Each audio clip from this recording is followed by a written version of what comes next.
Hello, what is up mga ma'am, sir, ma'am? Ako po si Ralph Cifra, isang visual artist from Manila, Philippines. And today we are going to unbox and review the Marvel Studios The Infinity Saga ZD Toys Iron Man Mark 26. 26. This is a gamma na Iron Man armor, Marvel Studios Iron Man 3. 26 sa side naman, ito yung magnetic flap. And then sa first tray, meron kang action figures. Sa second tray naman, meron kang accessories. Sa side, you can see the Disney na sticker and Zongdong Toys logo. Ibig sabihin ito ay original and authentic. Hindi siya KO, hindi siya fake, hindi siya bootleg. If you wanna buy this, punta lang kayo sa Laruanan on Facebook and Shopee. Okay? Sa likod naman, you can see the shots of the action figure and some dynamic poses and some accessories. Out of the box, this is a very nice action figure from ZD Toys. And this is like an upgrade from the previous version. Ito kasi yung 25. And this is the 25. So this is the 26. Halos same lang ng sculpt. Iba lang yung color palette. Yeah, I think everything's the same. Yes, everything's the same. Even the back. Ay, okay. Gagalaw pala yung flap nito. Hindi ko na-mention sa previous video. Okay, wait lang ah. Yun, okay. Okay, akala ko walang articulation yung likod. Okay. Ngayon ko lang nakita. Alright, that's cool. Yeah man, everything's the same. Everything from the head, the body, the armor, the hands, the feet, the legs, except everything's the same except the paint job. Okay, ang color scheme ni 25 ay gray, silver, and yellow. This one, gray, silver, and green. Okay, marami siyang green parts.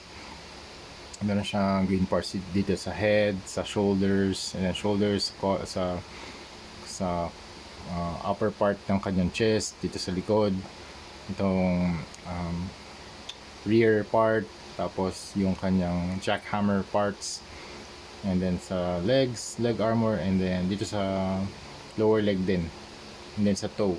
Meron ba articulation? Wala articulation yung toe. Yeah, everything's the same except the color palette. Again, lahat ng nire-review natin ngayon na Iron Man, this is the non-LED version. Hindi ko lang alam kung gagawa pa sila ng LED version na mga ganito klaseng armors na Mark 2, Mark 25 and 26, or Mark 15 and Mark 30. Ano ba? 36 to. 36, this is 36. Yeah, 36. Alright, short description from Iron Man fandom wiki. The Gamma armor can use its jackhammers as devastating weapons along with its fundamental repulsors. It is used for being able to withstand extreme heat and temperatures as well as very powerful and devastating electrical surges. This specially built armor is also known to be resistant to gamma radiation, from whence it gets its name. Okay, gamma radiation. So, ibig sabihin ba meron tong resistance kay Hulk? Kaya alam ko kasi gamma rays yung ginagamit ni Hulk.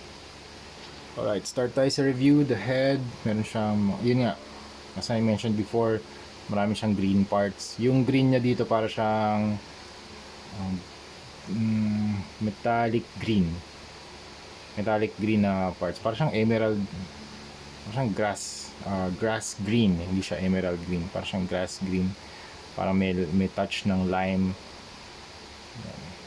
Very cool green colored na armor.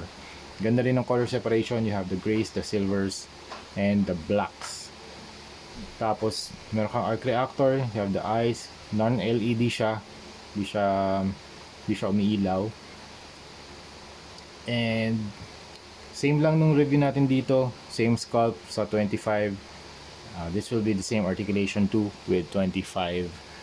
And you have the head, the chest, na broad chest, ito silver din. Tapos green colored na shoulder armors. They have the bicep na green. You have armor plates all over, exposed mechanical sections sa kanyang sa torso and sa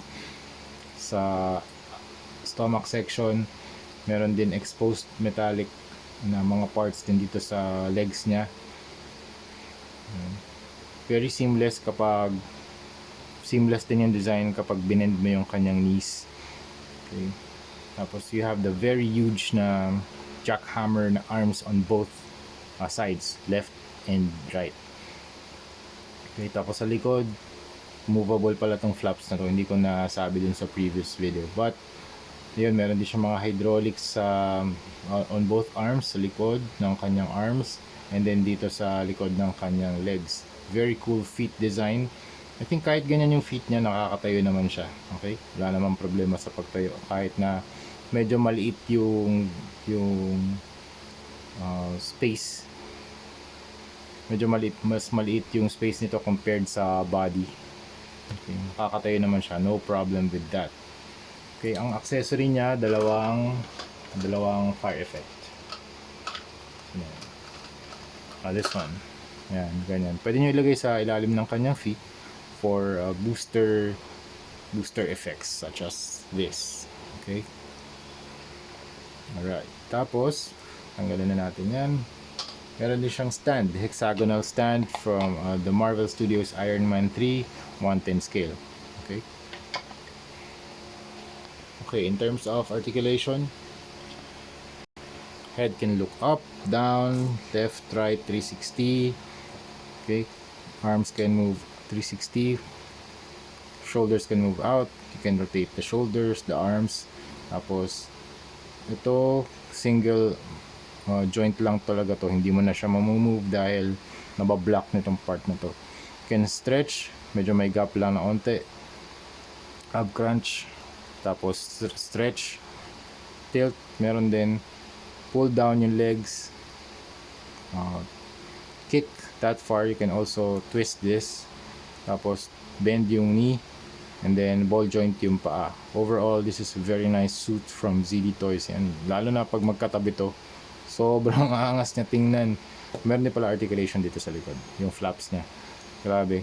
The Mark 25 and the Mark 26 super badass kapag magkatabi. So if you buy this tapos nasa house party protocol na Hall of Armor, very very nice addition sa inyong Iron Man collection. So if you wanna buy this, punta lang kayo sa Laruanan on Facebook and Shopee para makabili ng mga Funjoy, ZD Toys, Mark 15, Mark 25, 36, and many more armors. Yung Mark 1 to 7, alam ko meron din si Sir Mark or Sir Ariel Justin Baste of Laruanan. So yun lang mga mom sir, thank you very much for watching and see you sa next video. Bye bye.